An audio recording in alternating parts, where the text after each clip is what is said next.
Alright guys, hi, this is John and welcome to my channel. Today, we're going to test out this generator. This is a Fisher-Paykel, I believe it is an FP-640 that I got from Windgen Kits quite a while ago, and I haven't done anything with it yet. So today what we're going to do is we're going to go ahead and solder the three leads here, go to our rectifier, and then attach a bulb to the 12-volt output and see what happens. All right, follow along, everybody. Yes, we're going to use that. So I went ahead and I applied a little bit of flux to these leads here, and I apologize because I'm not going to be able to video while I do it. I don't have a tripod at this moment, but I will get one. I'm going to use a little bit of tip tinner as well. And that's about it. We're not going to worry about too much for the gauge of the wire, mainly because we're not going to be doing it for very long, and it's not that big a deal. All right, hold on a moment. So here we are. We have our 3 phases tinned up here.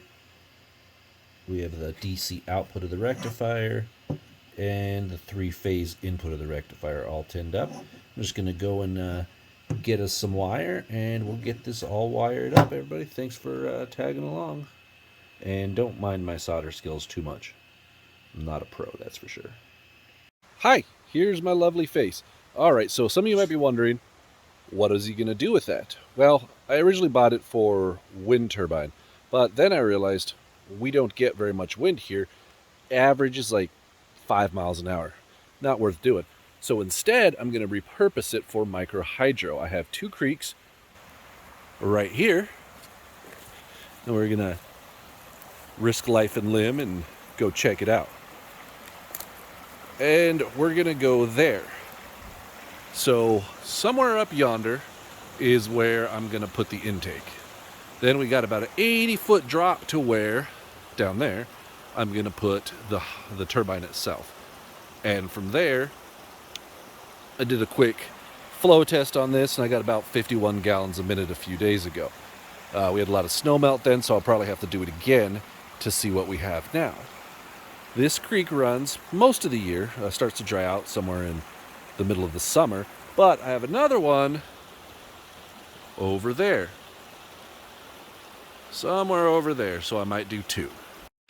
All right, here we are back in the workshop. We are going to use just this stranded wire I have. Phase 1 will be red, phase 2 blue, phase 3 yellow, but it also doesn't matter. Whatever we want to put where. And then for the DC side, we'll go ahead and use normal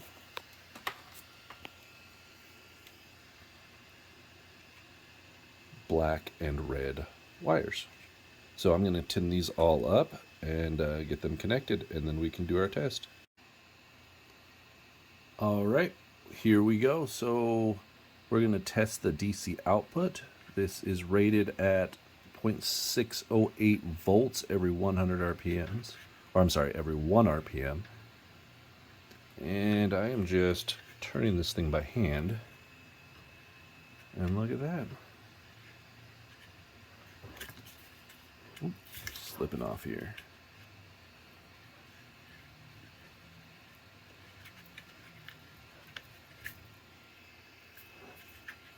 Now, of course, this is with no load.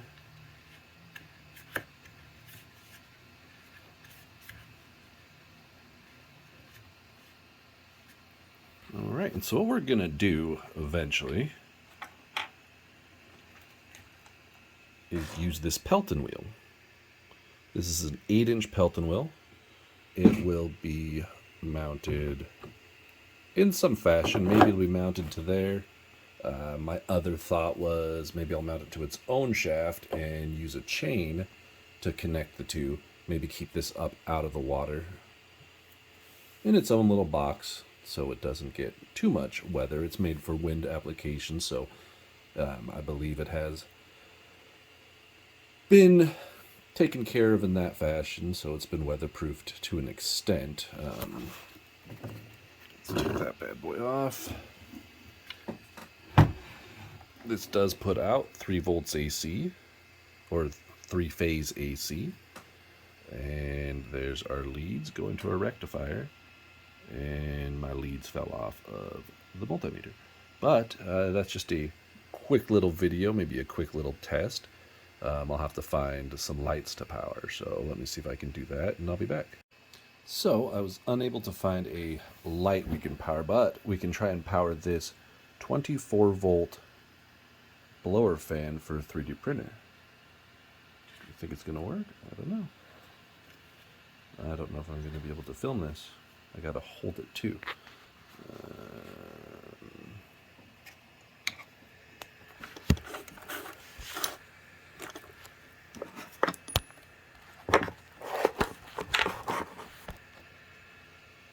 Alright, hope you all can see that. I am going to hold this and give her a spin. Look at that.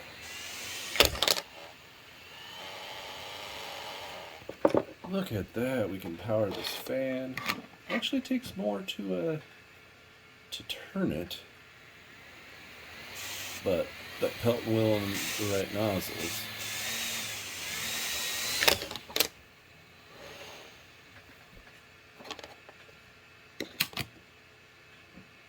Yeah, I know, guys, I know. First video.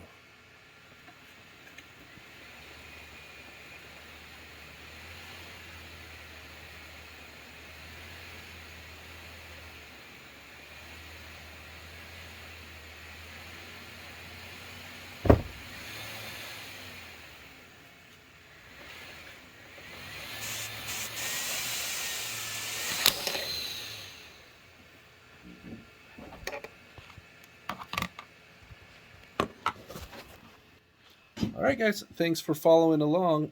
Next video may be something to do with my power wall. Batteries we got here, and I'm sure you can hear the fans in the background. But we'll see. That is for the next video, and never mind my mess. Alright, thanks for tuning in, guys. By the way, if you like it, subscribe, hit the like button. If not, comment, tell me what I'm doing wrong. Maybe I need to change the format. Alright, thanks guys. Thanks for following along.